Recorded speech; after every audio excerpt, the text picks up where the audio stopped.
I have been doing some thinking lately. I mean, that's nothing new, right? But yeah, I've been doing some thinking and I just wanted to kind of talk it out loud like I usually do. And even though, to be honest, I can't remember every single thing that I wanted to talk about, unfortunately, I do remember this because I literally just listened to this video, and I think it's a really interesting like topic. And now that I'm thinking about it, I actually do kind of remember another thing that I wanted to talk about too. So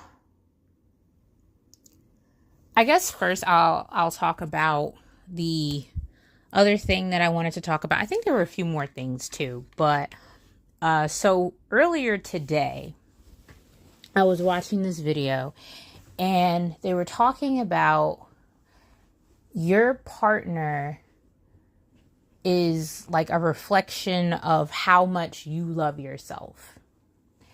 And I thought that that was a really interesting concept. And, there were stitches involved. A lot of women were saying similar things. But the very last stitch was, I'd say, the most different out of all of them. And the woman was basically talking about how that's not necessarily true.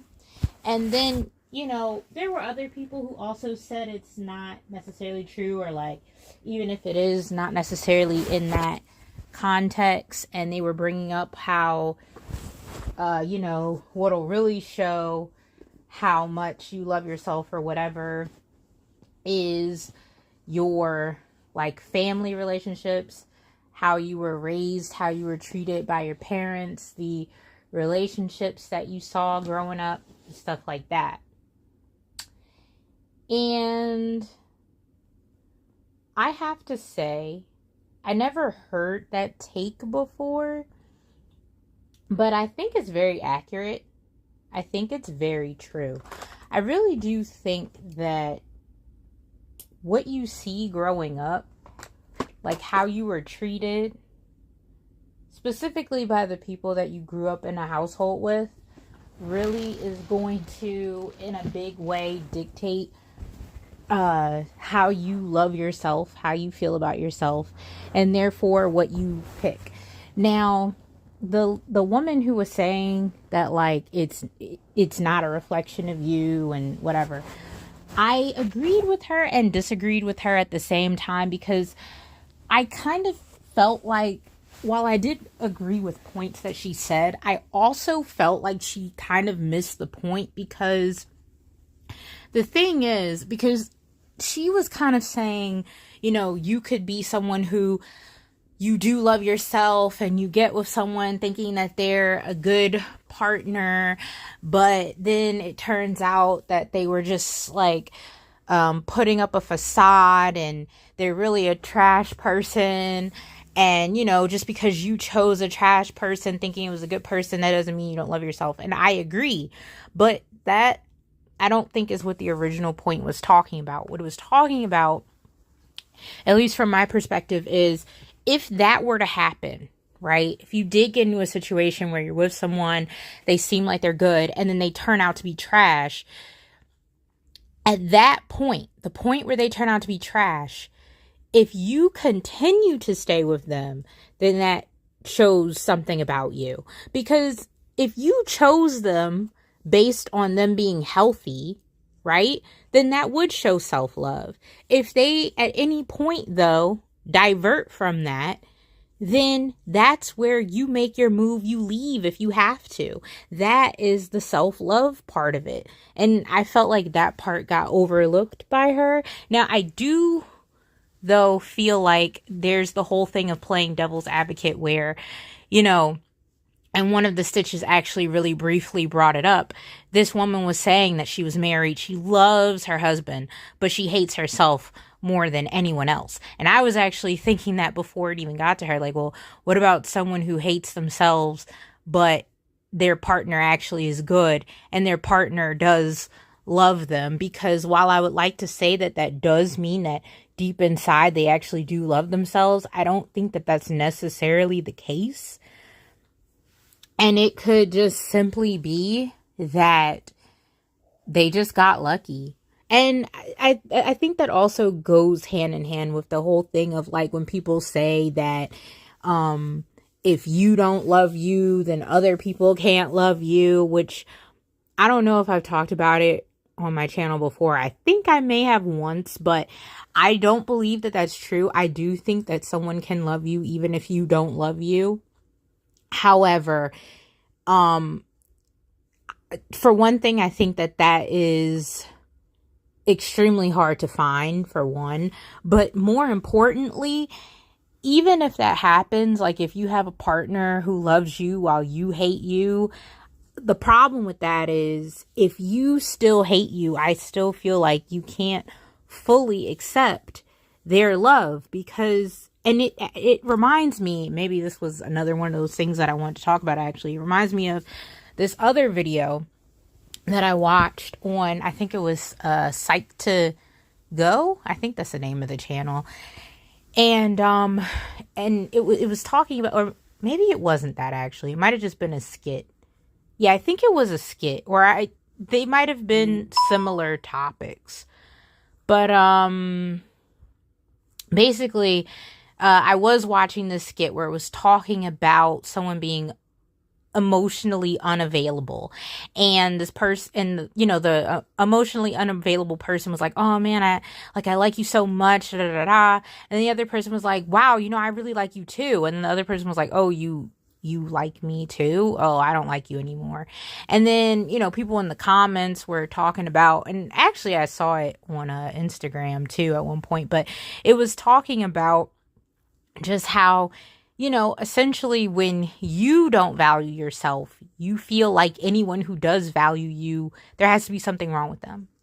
And I can vouch for that because that was definitely me at one point in my life. Like if someone would have liked me, would have had any sort of interest in me, I genuinely, because I've even said this, I was like, if someone likes me, there's something wrong with them. Like, I don't know why someone would like me. I don't get it. That's what I used to say in the past. And as far as right now in the present, I feel like I definitely don't feel exactly the same way. But I feel like to just say, oh, I don't feel that way at all would be a little bit disingenuous, because when it comes to my appearance, I'm still kind of about it. You know, I did get all the confidence in the world at one point a couple months ago, and it felt great, but it has dipped recently. So, you know, there's that. But I don't know, lately I've been trying once again to find myself attractive, which actually goes into the other thing, well, another thing that I wanted to talk about. Yeah, the other thing. It's all related. So right before I hopped on here, I was on Instagram and I saw this video where this girl was talking about confirmation bias. It was really interesting because she was saying how confirmation bias doesn't have to be negative, in the sense that, like, a lot of times, you know, we tell ourselves something negative and we keep believing it, and it sends us into a negative spiral and into a victim mentality, which, man, I'm starting to remember everything now.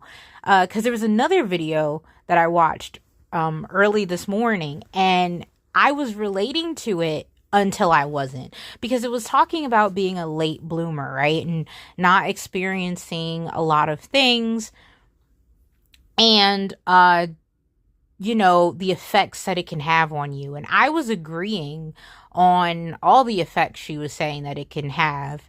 I don't know if I've talked about that. I feel like I basically have when I've talked about not getting chosen and not being preferred and stuff like that.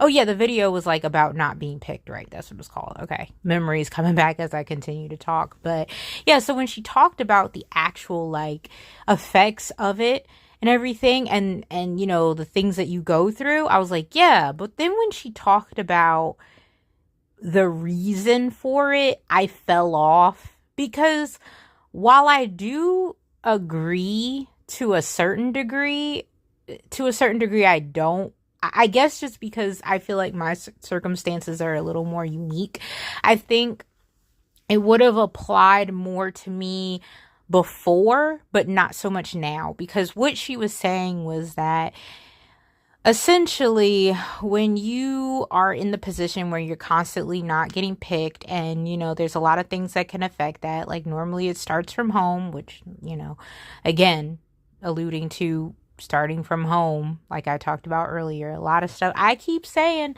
a lot of trauma starts from childhood, most of it, not all of it, most of it.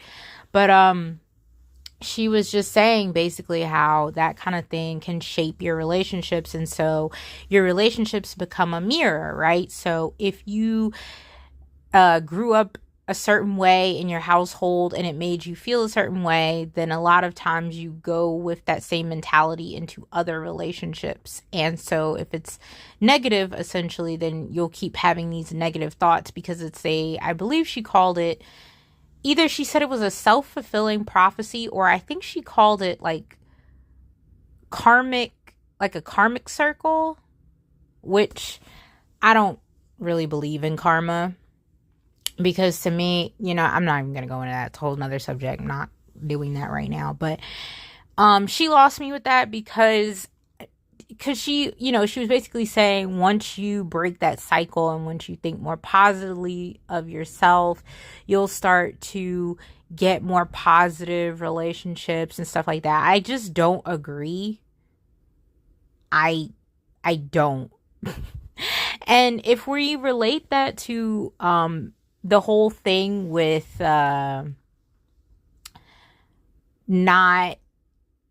like who you're with reflects how much you love yourself, I think it goes hand in hand because, again, like at the end of the day, right, if you're going to be true to yourself, if you're going to love yourself, then you will choose to be alone before you choose to be with someone who's going to make you feel worse about yourself, right? But with that being said, if you are constantly alone, right? Here's the thing. As humans, unfortunately, and I do mean unfortunately, we need social interaction. So even though you can constantly choose to be on your own because everyone that you may come across just isn't for you, it still gets lonely, right? It does. It gets lonely. And it gets to this point where it's like, okay, I'm not letting bad people in because I'm trying to protect my peace and I love myself, but I'm still lonely. And the reality of that situation is that you're lonely, and being lonely can put you in a dark place. So you loved yourself by not letting bad people in, but you have no one. So you're lonely. And so you're, you know, upset. I feel like that got overlooked. So, you know, again, couldn't really vibe with the video fully because of that, because I felt like she wasn't acknowledging how, you know, just being a more positive person or whatever doesn't necessarily dictate what you're going to get. Like, I've tried to be a you know, like a nicer, like friendlier, whatever person. And at the end of the day, so many people aren't genuine, aren't nice. I've talked about it. I keep talking about it. And it doesn't matter how nice you are. If someone doesn't want anything to do with you, which doesn't necessarily mean that they even have a problem with you or that they don't like you, but if they just don't have the capacity or they don't have the desire for more people in their life and they don't include you in it, then that's it. Like, you don't get them added as a person. And the interactions that you have may or may not be genuine. So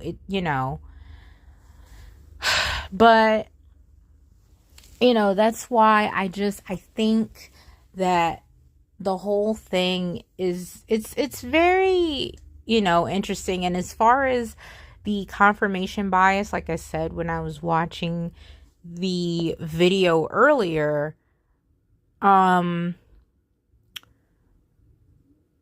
people in the comment, like there was one person who said, that's why I don't believe in the victim mentality, and again, it just goes into the just think positive. And I did think it was extremely interesting. I never really thought of the whole thing of, your brain is always trying to look for proof for things to make it true. And so if you, instead of thinking negative things, you think positive things, and your brain is going to look for ways to confirm that. I never really thought of that, right? And I do think it's interesting, and I would be inclined to try it. But that leads me into another thing that I want to briefly talk about, that I've talked about before, but I want to link it into this. There have been numerous times where I have, in a way, tried to, because, I've struggled with confidence for so long. I have tried to lift my own confidence. I have tried to gas myself up, like by saying, hey, I think maybe this person was interested in me. Maybe they liked me. Maybe, and I'll think of the more positive version of the scenario.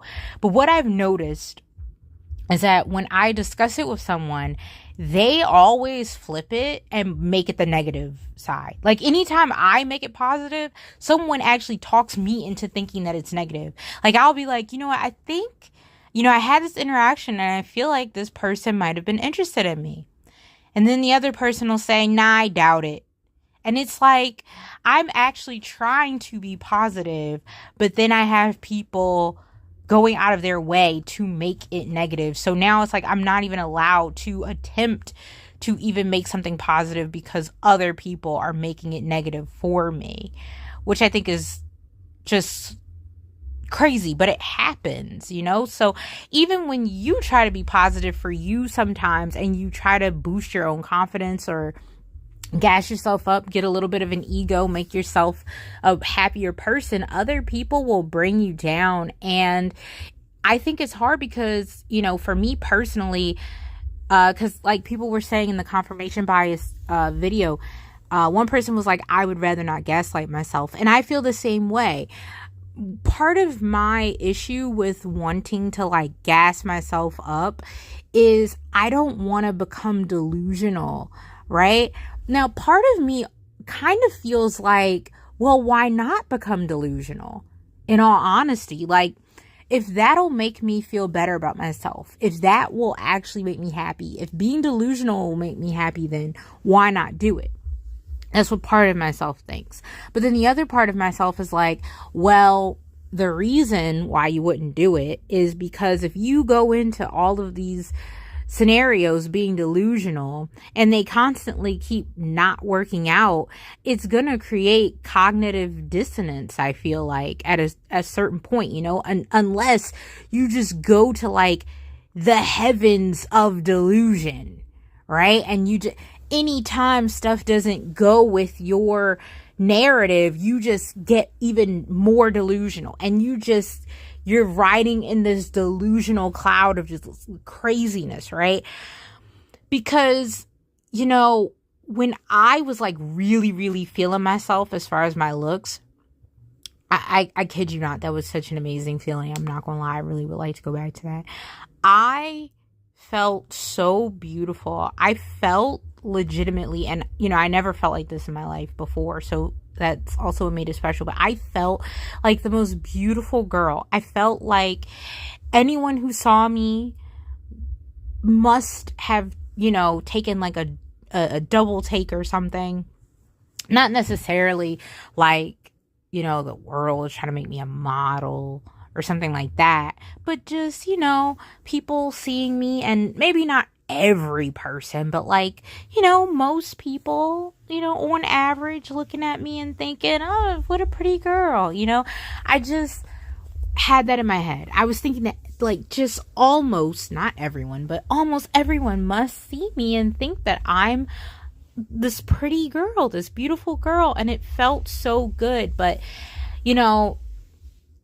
I don't, even though it felt good, I don't know how realistic it really was, because as I've talked about in my pretty privilege videos and stuff like that, I feel like when you are attractive to people, there are certain things that happen, and they don't happen to me. Though I will say too that I wonder if it also has to do with my aura and how I come off as a person, because, you know, if someone is, and I've never really talked about this, and maybe I'll make a video for this because I actually want to hop off soon because I got some stuff to do, but the concept of, like, can you, like, if you're an attractive person, but your whole aura, the look on your face, everything is just like garbage, like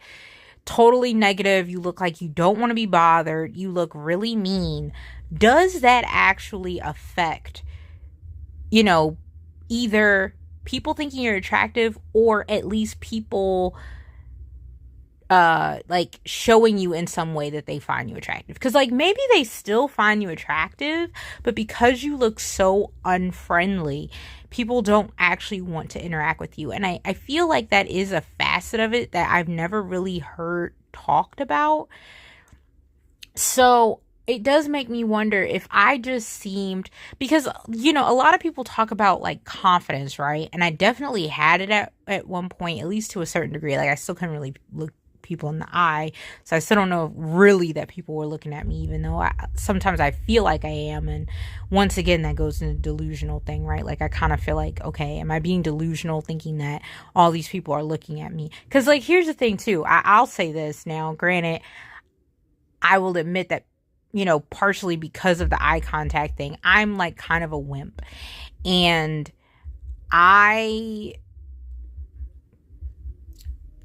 could see someone, find them extremely attractive, and then go out of my way to not look at them.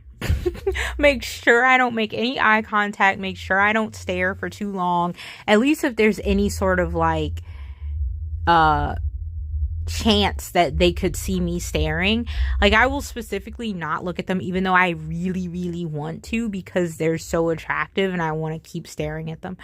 And I wonder if other people do the same thing. Like, if they see someone attractive, because you would think, like, because I feel like, you know, when I've watched videos, like, oh, if people think you're attractive, they'll do this, and one of the things is, like, they'll stare, or they'll do a double take or whatever. For me, I'll still do a double take, but you won't know I did it. Because, like, I don't turn my head or anything. I just literally will glance over twice. And the thing is, I'm the type of person, like, I'll look at you, think you're gorgeous, and you can't tell because my expression doesn't change. Just like how, like, when I was interested in someone, like, if I liked them or whatever, they'd never know because I never did anything to show them that I liked them. I treated them exactly the same. So I don't do anything to let this person know that I think they're attractive, but I'm thinking, like, yo, you're like a whole smoke show. I will think that sometimes. Now, it's rare because I don't generally just find people super attractive all the time, but when I do, you know, I don't do anything special. I don't continuously stare at them or anything. I want to, but I feel like a weirdo. And I just kind of wonder if other people feel that way. And if that is the case, like, maybe they're doing that for me. I don't know. But, I don't know. I feel like I could talk more about this, but like I said, I do need to go. So I may hop back on this later, do a part 2, but that is